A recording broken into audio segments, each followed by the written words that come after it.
Hi, this is Matthew Weiner, and I am here with... Tom Wilson. I got to edit this episode. And Chris Manley, I'm the director of photography. And this episode is episode 7 of season 4. It's called The Suitcase. And I had an idea in the middle of another episode that I wanted to do sort of a two-person story with Don and Peggy stuck in the office. The premise of which was that Don knew that had gotten a phone call that he'd heard from California that Anna was dead, and that he would keep Peggy there because he didn't want to make the phone call. And just the idea about their relationship and all of the sort of the depth that you get in the episode. The work that was done in the room while I was working on other episodes and elsewhere, led by Maria and Andre Jacques Maton, to sort of structure the story, really is what made it work. I knew it would be interesting because these two characters have so much depth and have such a good relationship and so many unsaid things, but the whole idea of the forgotten birthday and the decay and Don's drunkenness and Duck's arrival and the fight, a lot of these things are things that came from the room. So, as usual, you see my name on the script. It's the work of a lot of people. So here we have Don has really had a horrible episode right before this where he has blacked out, lost his Clio. He's really as drunk as you could ever imagine him being, but it's about to get worse. And one of the things I will say in advance about John Hamm in this episode is that his gauging of his alcohol intake was really amazing to me, how he gauged his drunkenness throughout these whole first 6 to 7 episodes. That joke was the whole purpose of that scene. You're not. Good work so far. Where do you want me? Behind the desk is fine. So, part of this was to establish the idea about the suitcase and Peggy's new role and Don's attitude about work, and he does a great job. I said the coffee, there's a line in the script, the coffee's not good, that's what he did. But I think we can talk about the fact that part of this to me was the process of not letting the audience know that the office was going to be peeled away to just the two of them. And this presentation was an editorial challenge, for sure. Absolutely, but it was also a lot of fun because this was our opportunity to put something together sort of as how you would see a commercial done on television. We kind of got a chance to break away from our normal cutting patterns. It was a challenge to shoot because, whenever an actor stops, you put a mark on the floor so that you can light them. And after the blocking rehearsal of this scene, the floor was covered with tape. There was about 50 different marks. It's tough. So we just tried to keep it really soft and broad and try to hit everybody wherever they went and try to keep some contrast in there. Well, and that wide shot is something that we haven't seen any other time. I mean, you pulled the wall back. And we went way back. Yeah. Way back. They're going to fall here? Okay, we got to back up, guys. Yeah. I love how the actors committed to it, and Jen got these great performances from them, Jennifer Getzinger, and picking this dress for Peggy, which we knew was going to be in the whole episode. Janie, where they are. But what I really like is the feeling that Peggy is the one that's responsible for all this. Yeah. And also the surprise to me when I saw the dailies is I didn't know that Matt Long was actually going to do an imitation of Joe Namath. And the way that Peggy sort of acts like the girl, but of course she's one of the gang, and the way they walk into that door. I love it. I love that it feels like an old ad. It feels like what you would expect. Exactly. And when you watch them doing it, you think, oh, maybe they're doing a good job. And then you see Don's reaction to it, you're like, oh, not that's a a good really job. bad pitch. And when you see Duck's feet, the dirt, nicely lit. The dirty feet. We were trying to restrict our expenses on this episode. 2 people and our set, mostly on our set, but of course we branched out and to tell the story. And I love the way that font was perfect. They did a great job. Ellen did a great job on that card. But I love that Duck is in his home office. And Mark Moses, in this episode and in all of his work, is so subtle and so brave, actually, in his commitment to this guy disintegrating. And He was spectacular in this episode. he's it's a lesson to actors out there, too. Maybe I've earned his trust as a writer. And he knows this character. We've talked a lot about this, his understanding of who Duck is. But he is never embarrassed. He's never worried about committing all the way to something. No doubt about that in this episode. And he plays a great drunk. I'm in my office. But I also always feel like a little bit of humanity under this guy. He's obviously really put together. Now, this was supposed to be London Terrace, right? But you sort of give this sort of daytime feeling. I mean, Chris, one of the reasons you're in here, you shoot every episode, but the way that you deal with the day going into afternoon, going into night, going into deep night, going into office lights going off, coming back into morning, daybreak, and another day. It was tricky. But I'll say in this scene, I mean, my choices were at a certain point became dictated by the backing, and the art department, chose the backing, and it's a pretty good one. The sky is blue in the backing, so you only have blue sky on sunny days, so we played it kind of sunny and kind of contrasty, Right. Rather than going in an overcast direction. Well, I love the. It's more dramatic too. It's also, he's He's drunk and he's hiding his drinking, and so I think that. Look at this. Look at this intimacy here. The way that this thing goes down the ladder into that. I think that was Maria's line. You're the last thing that made me feel good about myself. That he can actually express that. Yeah. And she's hiding this birthday present that he remembered her. Remember, they were lovers. She's concerned about him. And here comes older brother and the guys. Peggy is one of... She's in charge of such a boys' club. Yeah. It's so amusing.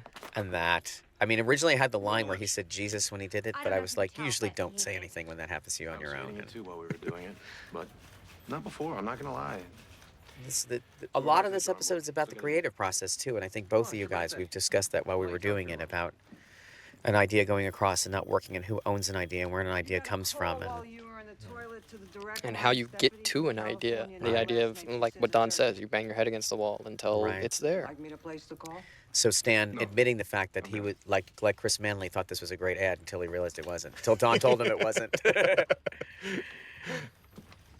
Again, pieces of our set, the design of the set really being utilized more and more each episode, the new set of the season, the hallways and that picture you saw first in episode 4 when she mailed it to him, and hopefully that will remind the audience who we're talking about. And actually coming up as one of my favorite shots, simply because the way we framed it, because, no, when he sits down in the chair. Yeah, that's later. Yeah. Is That's that coming later? after Roger leaves. Yeah. I know what shot you're talking about, I can tell you that. Here's where John Slattery was just fantastic. This was the first take on almost all his stuff. He just barged in with so much energy and tore through this stuff and was so intent on coming in to get his drink and to commiserate with Don. Right, and to tell Don that they have to do something fun. And order Don around. And I remember there was an issue too about this. $300. When I love this. I did this for him because he was like, why am I enumerating this on my fingers? I'm like, I don't know, but this is what you're frustrated with your. And each 9 number fingers. is so important in its own sentence. It has to lose, but it's like someone counting syllables incorrectly. You can do that without me, Samson. But he never lets Don off the thing, and he says, you have to come with me. Don has gotten this bad news already. I'll be bad company. He insults him. And it was this. He hangs his head and sighs, and then you were like, he sighs again here. Does that bother you? You remember that? Yes. And I was like, no, I love it. He's such a petulant child. It's this shot right over here, I assume. Yeah. Yes, this is very nice. You really get all of this foreground, and it was It's written in the phone call. Seeing Right. him He doesn't wanna buried and make- by yeah. himself amid all of just the stuff in his office. And also John's, deft ability with business. It says in there, he pulls out his cigarettes and the message falls on the floor. And then you see John do it, and it's like it really happened. As far as the audience knows, that was an accident. Right. And John can do it exactly the same at every take. Oh, yeah. He's technically brilliant. And also And otherwise. yes. But Well, the I fact mean- that an actor can be both so technically good and emotionally great is... He loves it, too. He used to complain about it, and he loves it. The Crown, by the way, just one of those nice little things that you don't have to mention until you do the DVD commentary. It's Peggy's it's Peggy's birthday. And Right, they took her out to lunch. Right. Let her talk all the way through. Now, part of this is a plant for Joey and Joan's relationship that sort of comes to an explosion in episode 8. But I like the idea that Joan is in charge of everything. Now, you watch, there's 3 or 4 scenes in a row here as you watch the bustle of the office disintegrate. Oh, this was a practical bathroom. It was really difficult and really tight, and we used wider lenses sometimes than we usually do. But it ended up looking pretty nice for... It? You don't think everybody's just staring at Jessica Paré and saying, "Who is that person? Where did she come from?" I saw these shots, and then Trudy coming out of the bathroom, and I have to say, editorially, there is a this is I can't even get it that they, and it's also how you shot it, that she washes her hands. They're at the same side of the sink. There's mirrors. They turn and dry their hands. They go and exit. You know where you are the whole time. I've never been in this bathroom. I always assumed that, but it turns out it's true. You may have didn't know it. It's at LA Center Studios. Yes, yeah. And their But I love the the interaction is just yeah. Trudy always filled with surprises, but consistent purple gloves there. Yeah. Don't Trudy miss is those. so good in this season. Yeah. I love the soap dispensers. They're so good. Yeah, I remember those. And I also love this maternity outfit, which my son Arlo actually was involved in sewing with Janie. That he worked in the costume department during the summer, and I said, "You can work there, but you better not tell anybody that you're working on a maternity outfit, because they'll find out what's going to happen in the show." Cynthia's at the restaurant. Will she go? So here we have this group of adults, Oh, don't go in there. and everyone has experienced this. The boss who will not let people leave. Let's beat it before it's us. Danny Strong, a great addition to the show with Matt and Jay. Did you get California? Do you want me to try? So here we start to see sunset. There's a time difference, you know. And I love the way that this whole sequence is lit. This time of day, it is absolutely stunning. you are in a office building in May in New York City on a clear day at sunset. It's spring. And there's Don admitting it to his punishment. And show you in the morning. The suspense is killing me. he doesn't want Peggy to go. Kind of was on my way out. And This is the start of their standoff for the evening. well, That's why hopefully I love this shot right here. Hopefully you don't know what it is. And here's this. It takes time to shoot everything. It was important to me to see that everyone had left and that Peggy was already sort of boned for the evening. And then these gestures that you get to write in that they just run with, you know. Peggy doesn't take her coat off, doesn't drop her purse because she wants to leave and is going to remind Dawn that she's on her way out. Just that moment. Who hasn't... Right. Who you got to be smart to think that way, but... You're crossing a line, you're making a commitment. Right. And this, of course, Josh Weltman responsible for not only some of these ideas, but also the incredible artwork that really looks like quote-unquote temp artwork. I love these drawings. They really make me laugh. Yeah. Set of substance much like bullshit also. Just Dawn's... This is being a boss. Dawn is working, you know?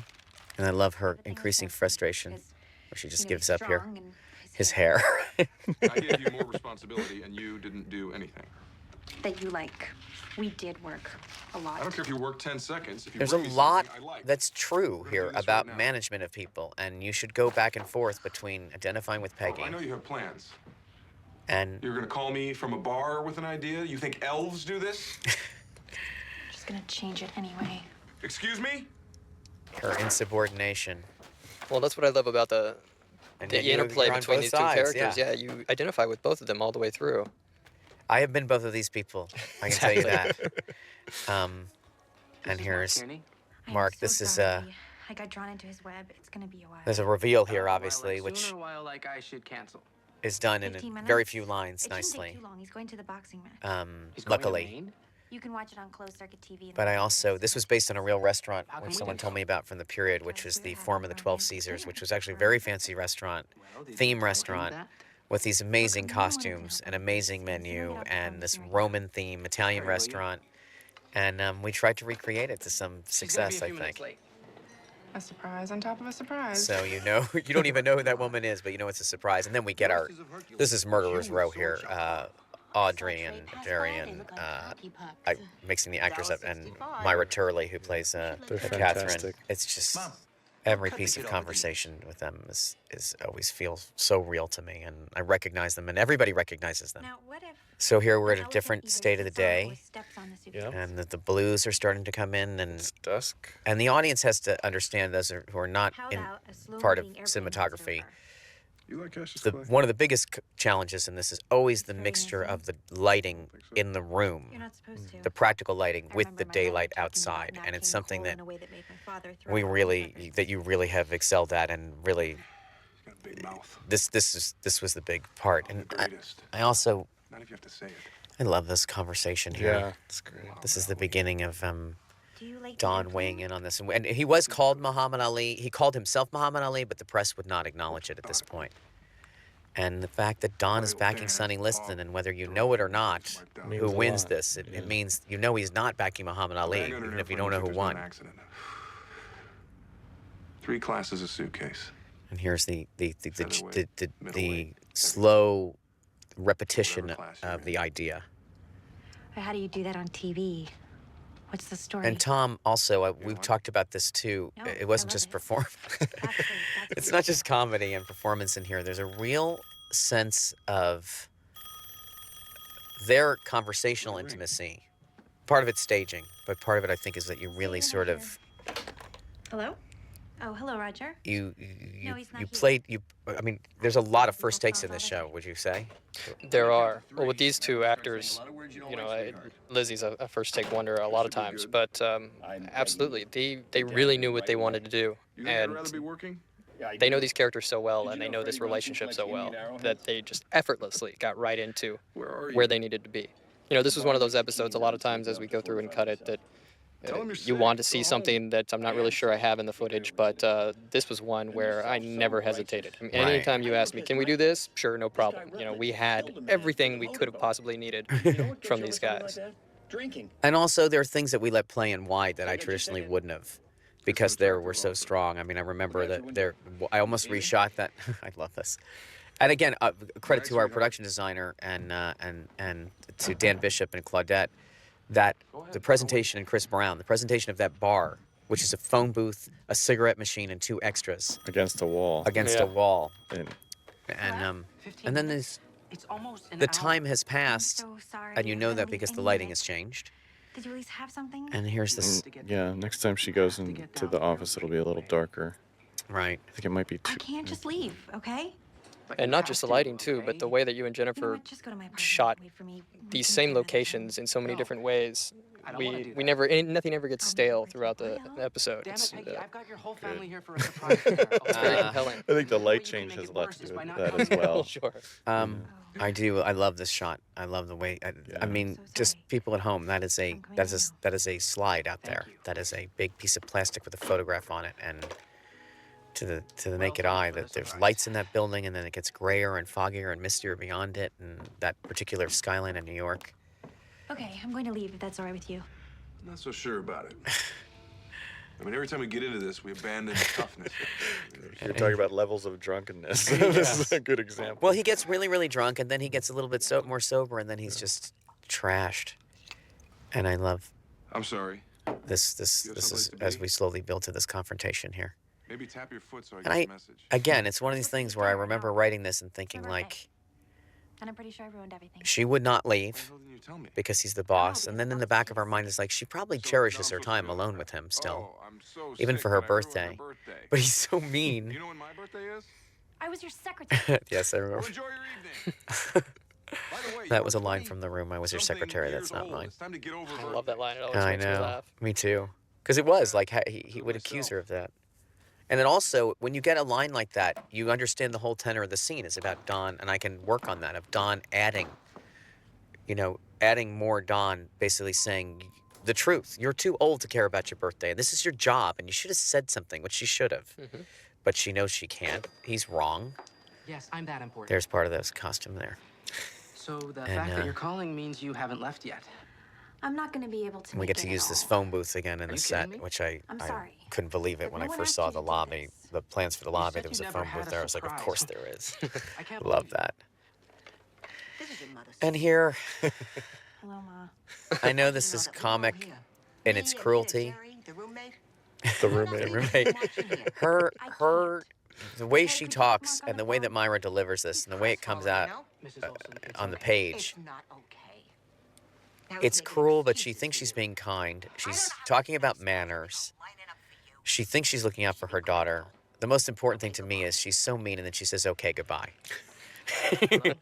I was sorry I raised by ruined people this. like I'm that. sorry It's you had to like, spend the evening with my I'm not gonna hang up on you. She's right. Really? That would be rude. That'd be rude. I don't even have a job. And the How way the this, hell are you mad at me? again, Because you used my birthday to get in good with a bunch of drama people who drive me crazy. being brought out of the Should I fact have that invited both of these Don? You people have never a stand great him up? argument. What's the point of He doing has anything given nice her a for you? surprise. Jesus, which she has asked for, and you totally believe Peggy says, I've never had a surprise. I don't know what that's like. And he went out to do this. And at the same time, it was a little bit of a kiss-assy move to invite those people, and he doesn't know her that well. There's nothing worse than a relationship than realizing that the person that you're with does not know who you are. What? You want to do this right now? Do what? Fine. It's been nice knowing I believe you. that Happy I believe birthday. that this relationship was So that's it. ending or pretty seriously close Good to night. ending. That this was pretty permanent in some way. I love I love this. I love Peggy sitting there by herself. Yeah, her posture and It'll be fine. that incredible hat. I can't believe we didn't even mention that. It's at times it makes her look like a little sailor. Sometimes she looks a little boy like Buster Brown, and sometimes she. Part of it to me is also she looks a little bit like a nun or like an angel at times. It's got that. It adds something to her that's formal and young. I think I just broke up with Mark. And here we have. Really? This is the scene that people come up and talk to me the most about. This and, is probably my favorite scene. And I don't want to talk through the whole thing except to say, again, I've been both of these people. The honesty that she shows here, you were drunk, you screwed us up, So now this is my fault? you're passive aggressive, you don't have a family. Go. She's cruel to Go him. run to him, like in the movies. You don't have to. And be here. also, I do have to be here because of some. when we were watching the director's cut of this thing, which was very long, and I was really worried about It because was I felt, 7 or 8 minutes too long. yeah, 7 or 8 minutes too long and cut too tight. It was really about 10 minutes too By the long. way, I know it kills you, And but guess what? There is We no got to the Danny's scene, and I idea. just looked at Everything Tom that comes in here afterwards. I belongs stopped to the agency. machine. I was like, well, we got something, that's for I sure. want you to still work here. Is that a threat? Sure Because I've already did. taken somebody up on one of those. They And this was one of those episodes too that as we cut it down, it, you know, Just at got one better and point we better. took out a giant chunk Are of you out of time, your and it was mind? just kind of it evolved You gave me into 20 ideas, what- and I what it picked was out going to be. one of them that was a kernel that and I became hope that that people commercial. can hear the remember. details I of what do. There's Don something is about a saying. I cowboy. suppose they Congratulations. side It with was something Peggy about a kid because locked in a closet because his mother was making him wait she for just the got dumped by her floor to dry, which boyfriend, is basically and the she's whole more commercial, powerless. It's a kernel. which you but changed just they enough should so that also it was realize more. that I Don changed is it into a 100% commercial. right. What, are we going to shoot him in the dark in the closet? He is paying her. That's the way Hopefully it everyone works. will There are get the no credits chance on to be on both commercials. sides But of you this got argument. The Clio. It's your job. I give you money, you give me ideas. And you never say thank you. That's what the money is for.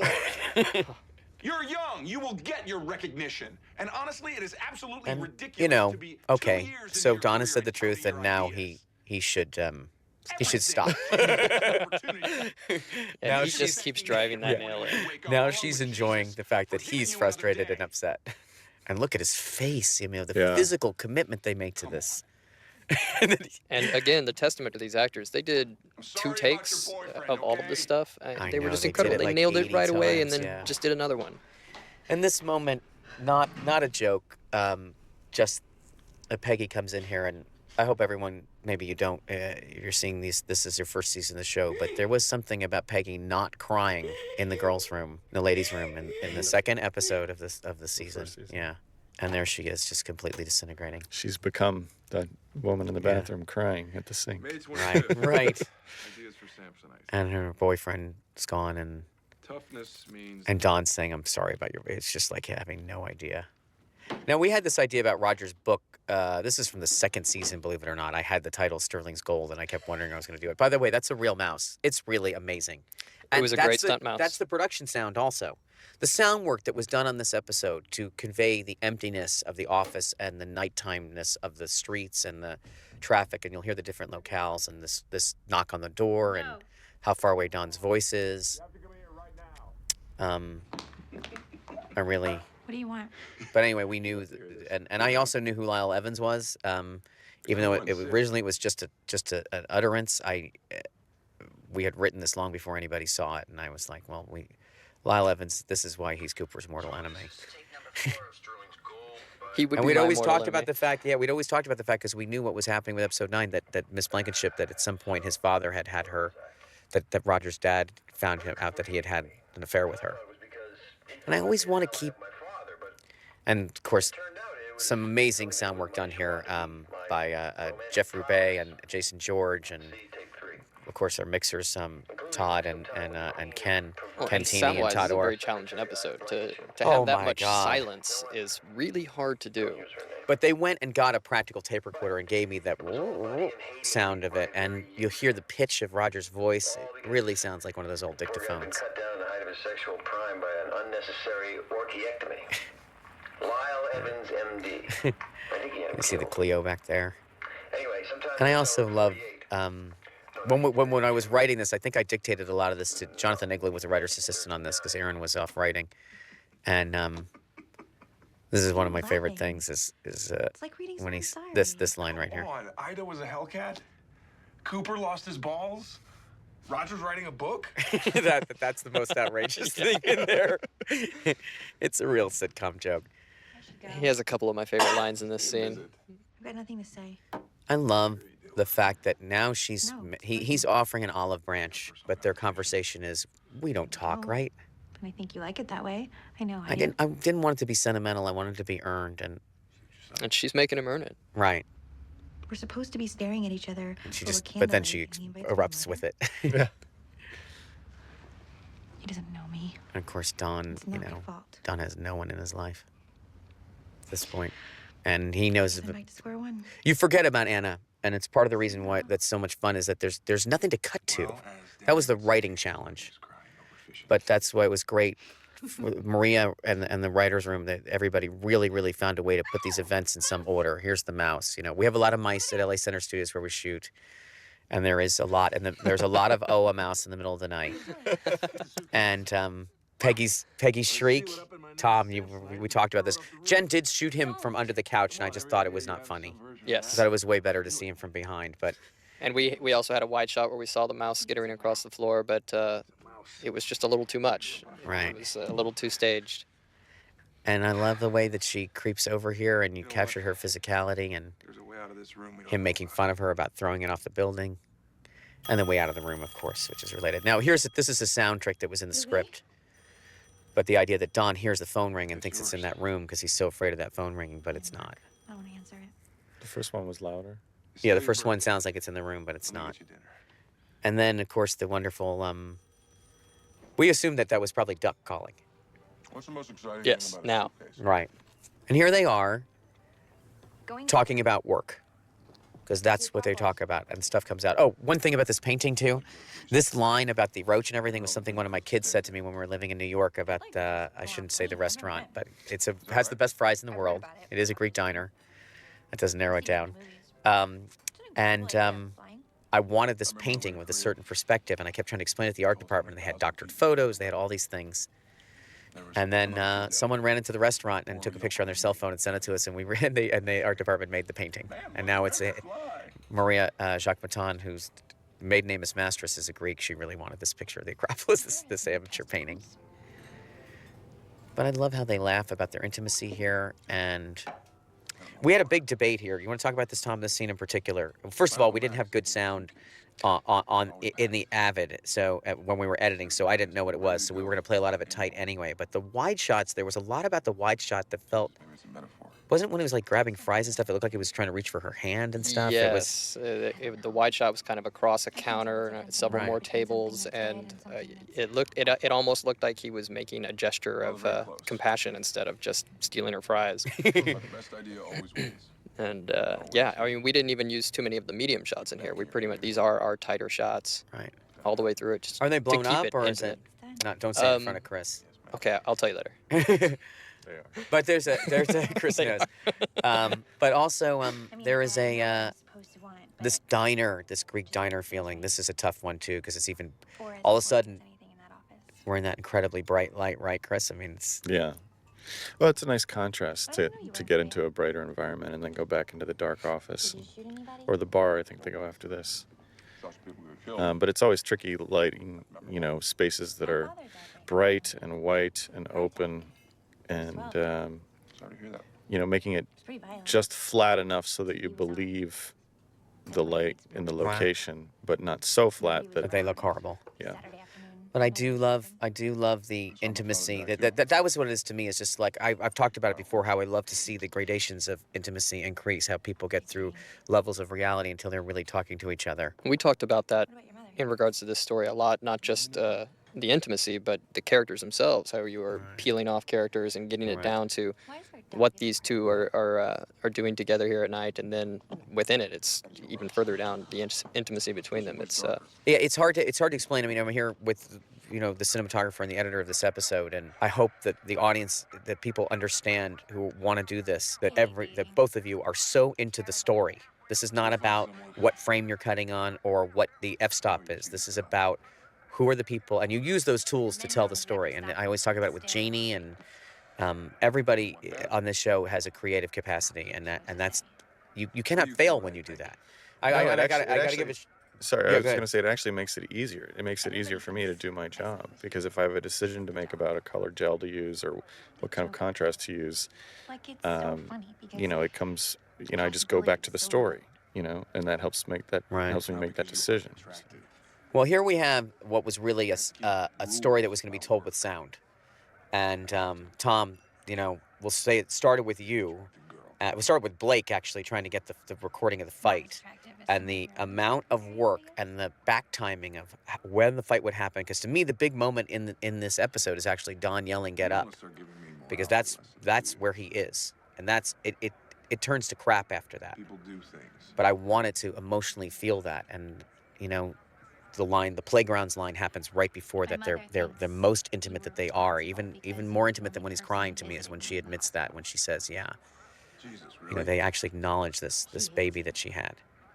But you want to talk about, what we did? We had to agree to not do it in real time, or what did we do here? Of course I do. Well, we kind of got a little bit of both. We kept it close to real time, but trimmed down a little bit in order to give us more of the pacing we wanted within the scene.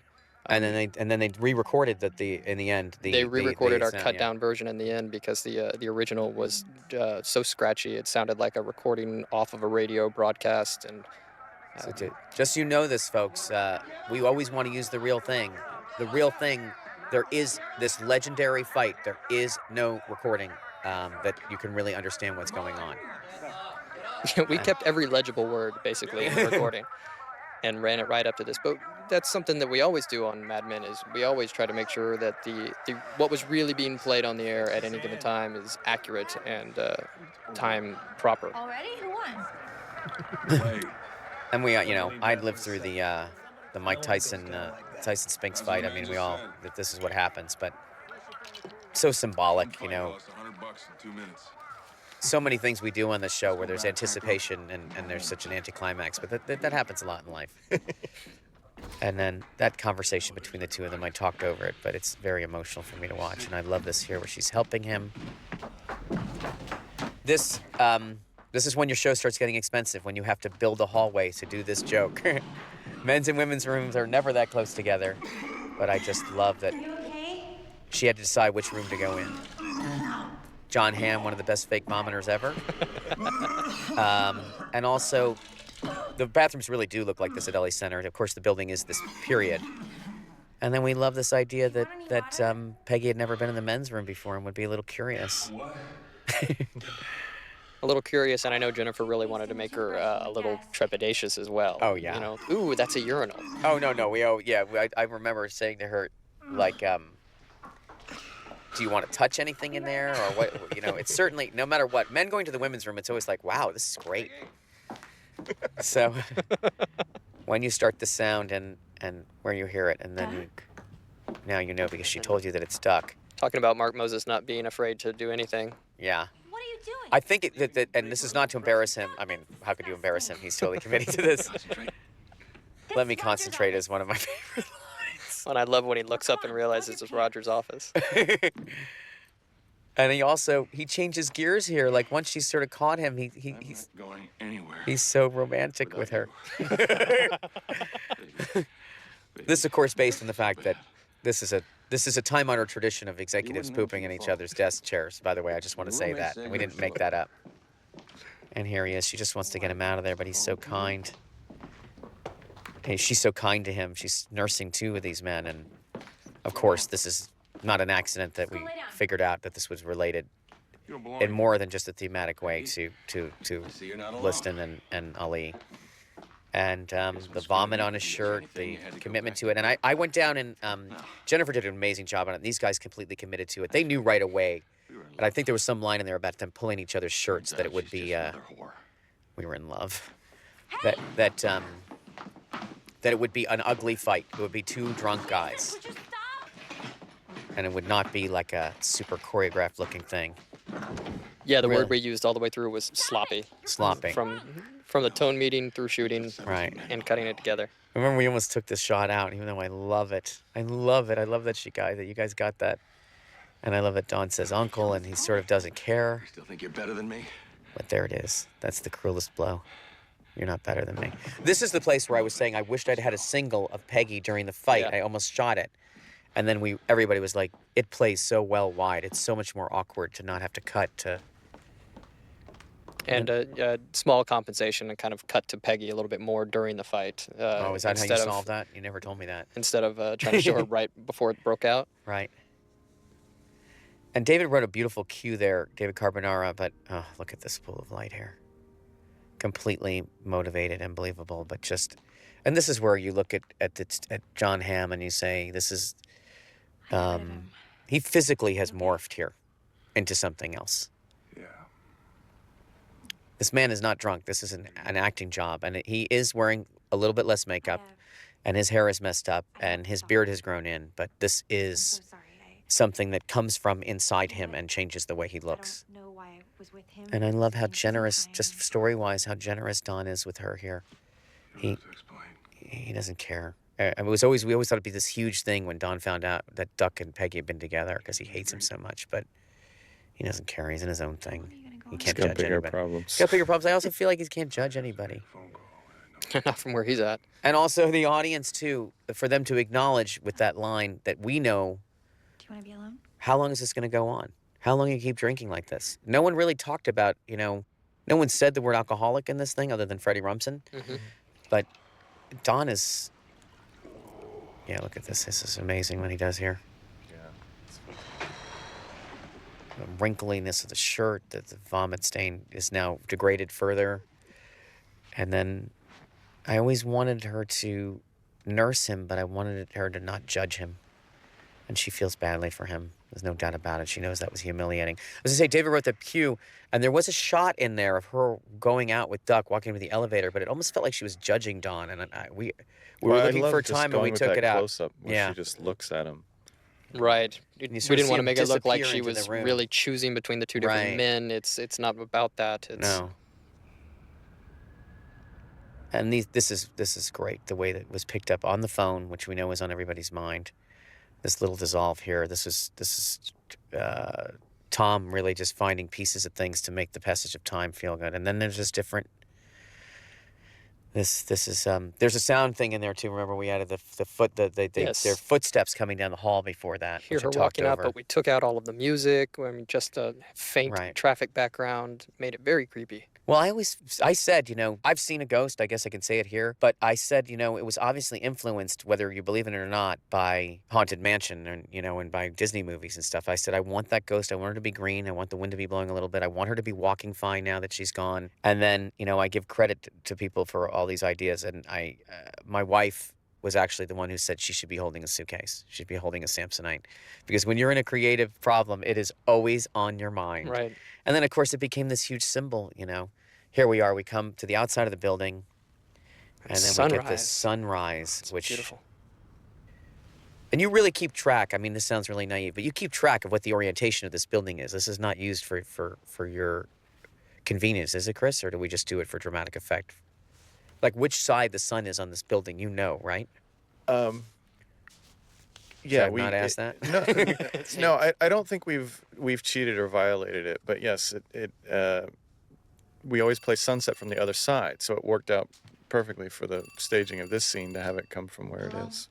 And here is Stephanie, and she's wearing Anna's robe that we saw her wear years ago. And of course, I mean, I'm sure a lot of people have had the experience of having a sensation or something of someone being dead already and them being dead. I mean, Don knows she's dead when he saw that ghost, whether it was just a psychic message or an emotional message or he waited too long to call. Did she want to talk to me? And I love this conversation, which is a mixture of platitudes, but also there's so much emotion in it. I mean, no need. Katie Lutz is really, this is the second time we see her this season, and I already was looking and seeing that she had evolved so much as an actress even since the first time we saw her. She's incredible. She worked a lot in between, and I think episode 3 maybe have been the first job she ever had. But I'm really, I got to work with her in the finale. I think she's really Yeah, she was really good in the created a finale great character. and here. She's Yeah. very tender. She's supportive, but Now, is the sun actually increasing in the room during this? Because those reflections in the bottles, maybe we weren't on the side yet. No, it's pretty much the same. It really feels It's a like different- it's rising. Good.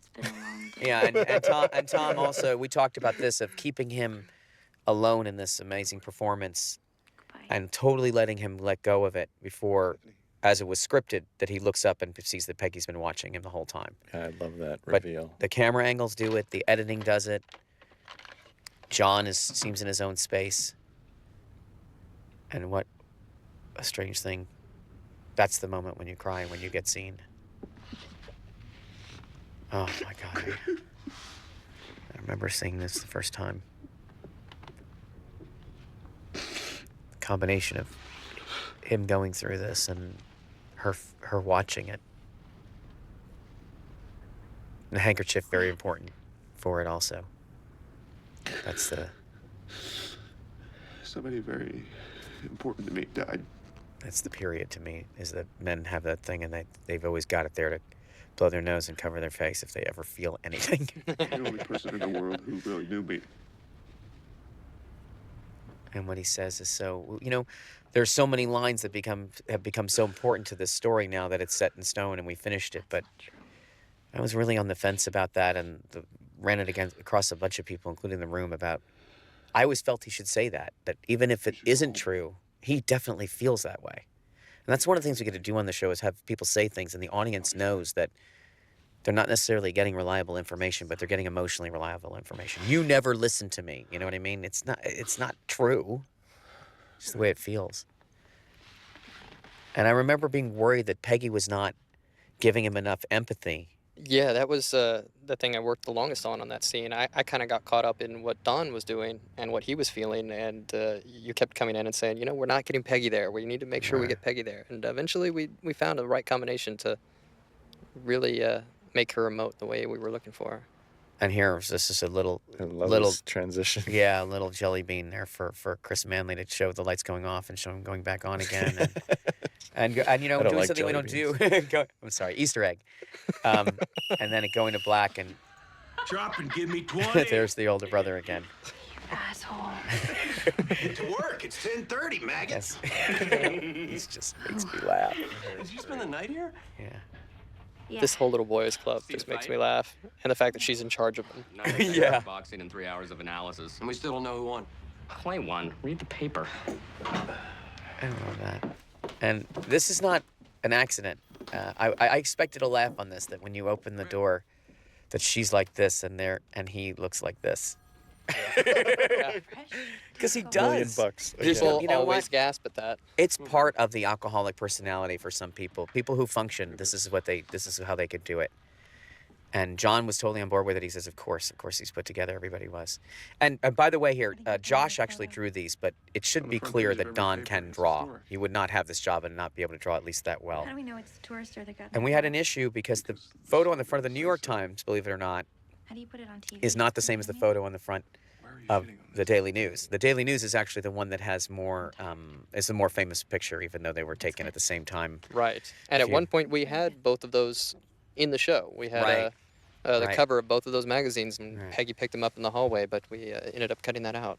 We also ended up cutting out Don saying thank you here, which was in the script. And which is a change I It was am one of the- still in love with every time I watch this. I think I put it in there so they would know how to play it, so it wouldn't be too schmaltzy. Right. Not that they are ever too schmaltzy, but having the words there before that made that better.